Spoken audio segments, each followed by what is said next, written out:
In the last week alone, the Conservative leadership race has ballooned from 1 to 5 candidates. Here's a look at the field so far. You've got MPs Pierre Poilievre, Leslie Lewis, the one-time MP. You've got now the Brampton Mayor Patrick Brown. He just jumped in. He's a former MP on Sunday.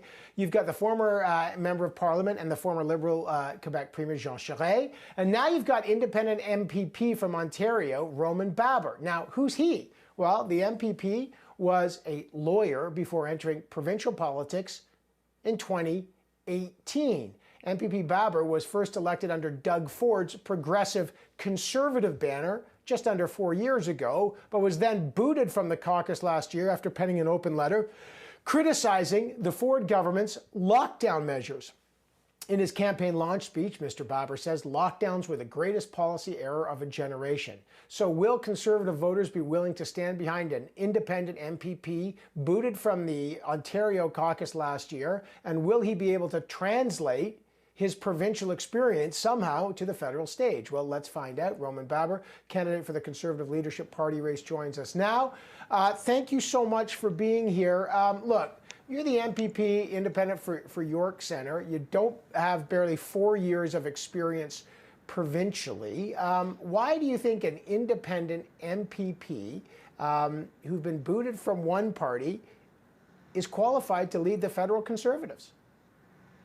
Good to be with you. I was asked to leave the Progressive Conservative Caucus after speaking out against the lockdowns imposed on Ontario, which by even Doug Ford's account were some of the harshest and longest in the world. There's no question that the lockdowns took a tremendous toll on the health and mental health of Canadians. And I thought it was important to articulate a sensible and moderate position that we have to factor in the collateral harm of lockdowns into our public policy making decision. And so I don't regret my decision. And in fact, the evidence bears the case that lockdowns were very harmful, whether it's by way of... But sorry, can I just let me... And I know you're running on lockdowns, even though we're coming to an end. But actually, hold just a second. But the evidence, you've said things. You said the fear of COVID is exaggerated at the time. And we'll get to the facts on this. What is your message, though, to 37,283 Canadians who have died from COVID in 2 years?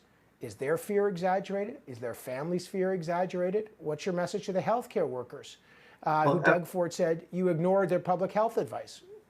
Evan, you have to be fair. COVID is a very serious infection. I've always stated that. And regretfully, I have a number of friends that lost loved ones to COVID. However, we knew very early on that certain demographics are more susceptible to harm than others. And what I've urged was to focus protection primarily on the vulnerable and in long-term care homes where 80% of the risk is. Instead of locking down 15 million people in Ontario or 35 million people in Ontario and making them sick. We know, for instance, from the Canadian Medical Association that more than 4,000 Canadians already passed away from delays in surgeries. The rate in overdose, at least in Ontario, is almost double. But I've also cited that we need accurate data. And I don't believe that we're in receipt of data. But respectfully, sir, respectfully, your data is not accurate. I'm going to quote you. You've said, for example, lockdowns are deadlier than COVID. You and I both know that's not true. That's a lie. There's no evidence to back that up. I'll give you an example. You've pointed to suicide rates. The average rate of suicide in Canada, right, is 4,000 a year. That is essentially unchanged. You know the same thing for, even though opioid overdoses, if you look at Stats Canada, sir, since 2016, 24,000 Canadians have died from overdoses. Since 2016 to 2000, again, your numbers don't add up. Why are you selling false information about a deadly pandemic? Well, Mr. Solomon, first of all, we have to be fair. And to accuse a well-meaning public servant, a member of a bar, of lying is I think should be reserved for the most extraordinary and clear circumstances. However, sir, but it's not true. I'd like to entertain the evidence, if we may. For instance, when it comes to suicide, the McMaster Children's Hospital in Hamilton suggested that the number of youth hospitalized with serious injuries from self-harm has tripled. In Ontario alone, year over year, the rate of deaths from overdose is close to 80%. Those are not my numbers. Those are public health numbers. We know from the I Canadian Medical understand, but sir, Association. you're but No, just to be we're going fair, to I don't want to get it. But suggest you're that. cherry picking No, you're cherry. I'm going to read you something. The Crisis Service Canada. This is where you get suicide numbers. So the average, there are 4,000 average suicides death a year in Canada. We've had 35,000 deaths from COVID in 2 years. You've got, and I'm just looking at the numbers. The Canadian Mental Health Association, which, by the way, wrote that you mischaracterized and misconstrued statistics about its research and the link between the pandemic and suicidal ideation. They wrote that you mischaracterized, not me. This is the data, sir. The professionals are saying you are mischaracterizing and misconstruing statistics to fit what Doug Ford said was your personal ideology, and that's why he kicked you out of the party. Mr. Sullivan, I take exception to that. As we find out more about lockdown, first of all, I've never denied the seriousness of the illness. I asked whether our broad lockdown response made sense, given that we know some of the demographics that are susceptible to COVID. I'm not suggesting that we should only be responding to COVID. I suggested that the harm of lockdowns is something that we should factor in, and we need to look at the efficacy of lockdowns. We have not seen that's many. Different, but hold on. Okay, but that's fine. But the words that you did use were lockdowns are deadlier than COVID. So now you're saying you don't believe it. You know now that's not true. Now you're saying you don't believe that. Now you're just saying there's harm to lockdowns, which no one denies. But you're now saying that what you said, that it was deadlier than COVID, is not true. The data is ever evolving. For instance, we know from Public Health Ontario as early as this week that many of the deaths that were actually attributed to deaths from COVID were deaths with COVID. That's why I called for accuracy in the data.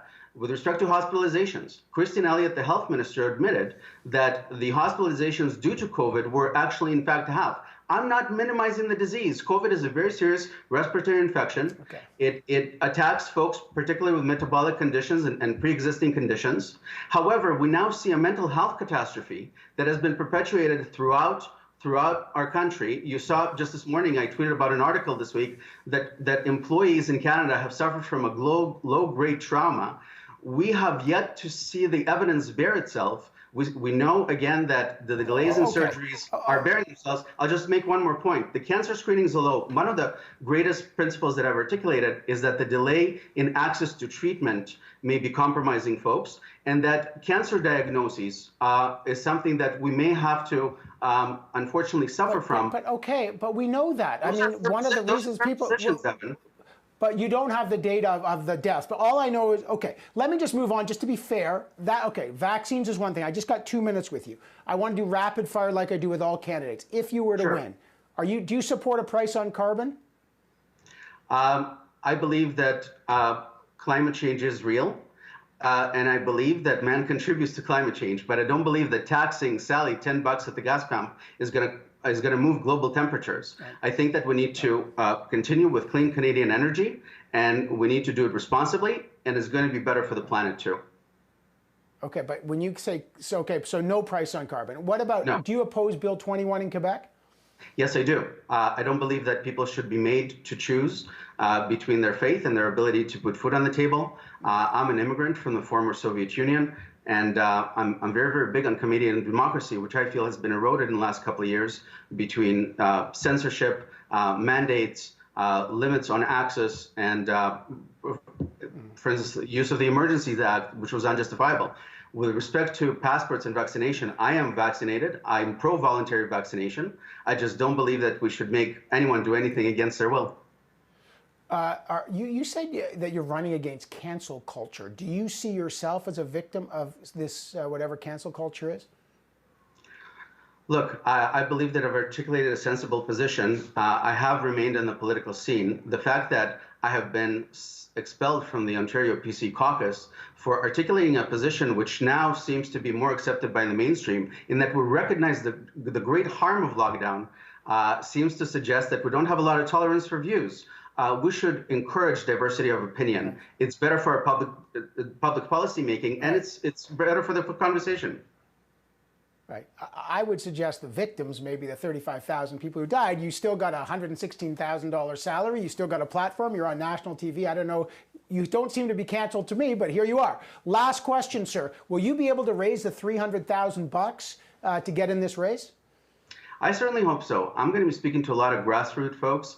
I've had a lot of support over the last year and a half of folks that wanted to entertain a different, perhaps, approach to the pandemic. And I'm confident that I will have a lot to contribute to the race. I think that the Conservative Party has to be clear in terms of its positions and stand by its positions, and that it has to stand up in defense of Canadians, not just in connection with COVID, which is a very serious infection, but also those that have suffered from government policy. We should recognize those whose lives have been lost as a result of lockdowns as well. Sir, respectfully. I got about 20 seconds, but I know your mother's family is from Ukraine, I understand. I know you were born in the former Soviet Union. Should Canada be doing more to help? Would you support a no-fly zone in Ukraine?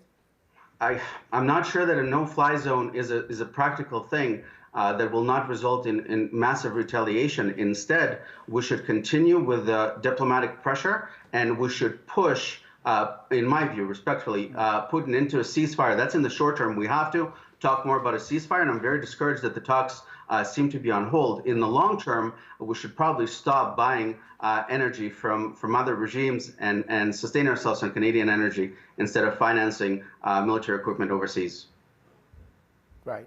Okay, I got to leave it there. Just as Canada stop, we don't buy Russian crude anymore for the last 2 years, as you know. Canadian leadership candidate, or Conservative leadership candidate, Roman Baber, appreciate you joining us, sir.